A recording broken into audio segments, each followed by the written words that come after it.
The other program we run in Powerhim, it's called, we do mentorship. We are big on mentorship because this is one element that is really lacking, especially in school. And for that reason, our approach is quite unconventional. Yeah, you know, the conventional one is the lecturing, where you go to school, get the boys seated down, and then you begin to talk to them, lecturing. You know, that with men, it doesn't work. What works for men? They want to see. So we apply a model, an approach called modeling. Oh. Modeling is a scenario where we get men drawn from various industry and sectors, and now we take them to school or to the boys, and they have a conversation. Wow. And they are able to, we carry farmers, professionals, other professionals, because farming is also a professional, artists, athletes, you know, everyone. We take a number of guys with us. And now, for the boys who are not, you know, choppies per se, they can identify at least with one of these guys, and we have a very clear-cut responsibility to these men who goes to mentor our boys. We tell them to adopt a boy. A boy. Amazing. It is. So that boy, when they are off school, they can reach out to you. Someone to walk with them. And tell them, man, like, you know, wamefunga. Did I say you're doing an amazing job? I don't know. That's amazing. Just right. So that at least that boy has a friend now, a man, a model to look up to. When you have those masculine issues that every man deals with, they have a relationship, an open relationship, where you can say, man, I'm experiencing this and this and this. Is it normal? And he's told, that's so manly. Well, you know, don't call your mom, don't call auntie. You okay, you know? Okay. And just being a man. Exactly. And you know, it should be a long-term kind of relationship, because that boy is growing. Yeah. Soon he will be a secondary school boy, probably.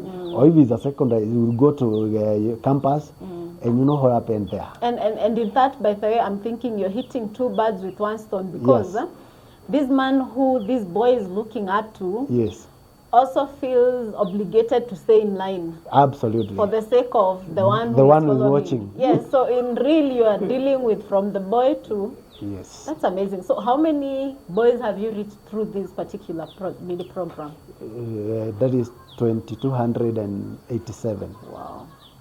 Up to now, in various schools, high school, primary school.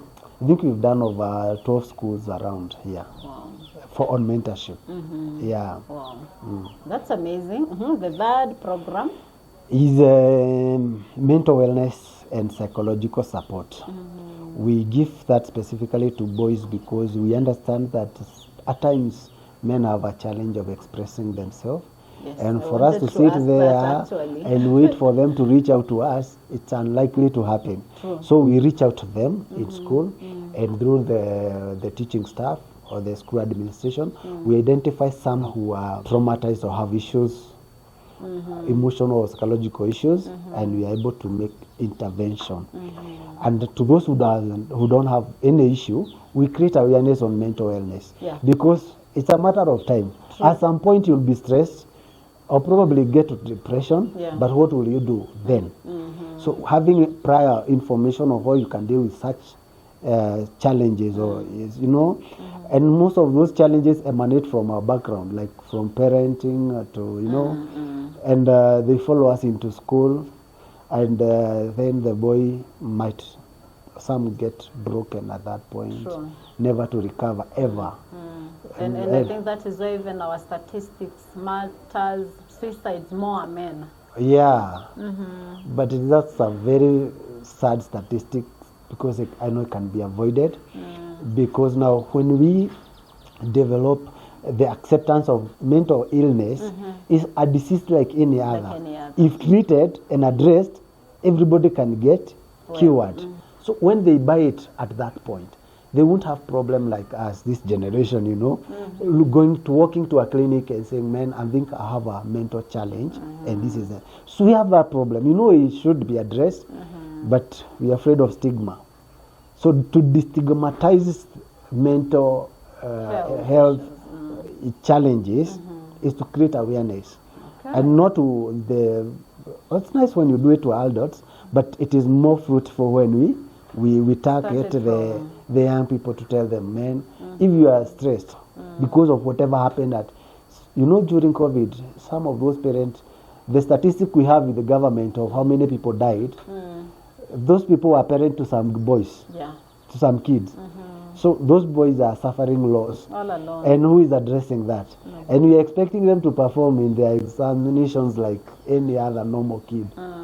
And some of those boys or sons or rather children, their parent lost job. Probably it's not a loss of life, but they lost something. Or investment. Loss is loss no matter and now that has caused their life to change. True. And that that child is trying to adapt to that, and it's not comprehending the process. So for that reason, we make that very clear when we go to school.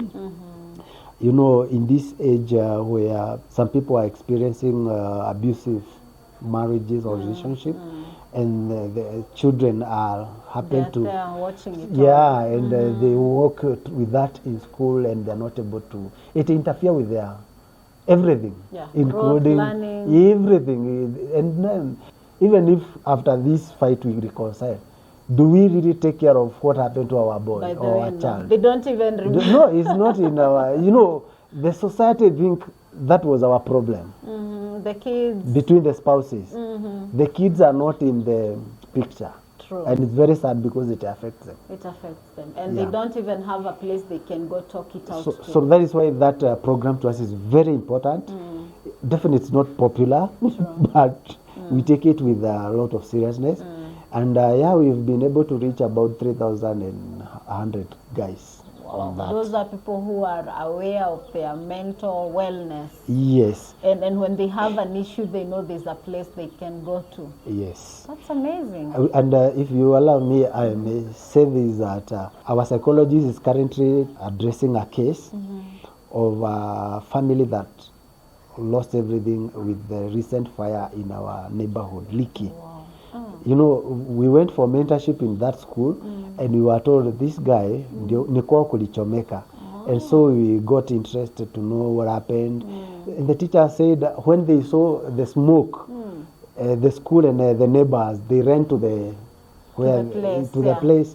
Now that boy saw nikuwa, he collapsed. You know. That must have been very tough. Imagine, and they lost everything, and they're like, where? And now that boy is seated to another in the class. They will sit for the same exam with a boy who have never been touched by nothing like that. And life has to move on. My friend. So we're trying to help them overcome such, and take them through a therapy to heal them. And it's very helpful. Yeah, so that's what it is when we talk about mental wellness and psychological that support. has actually simplified it. Because you see, I think for the society and where we are from, mental wellness means kuchizi and all those things. So when you've given that example of that boy, it simplifies it even for anyone who will come around this content to appreciate that we need help to go through issues. Absolutely.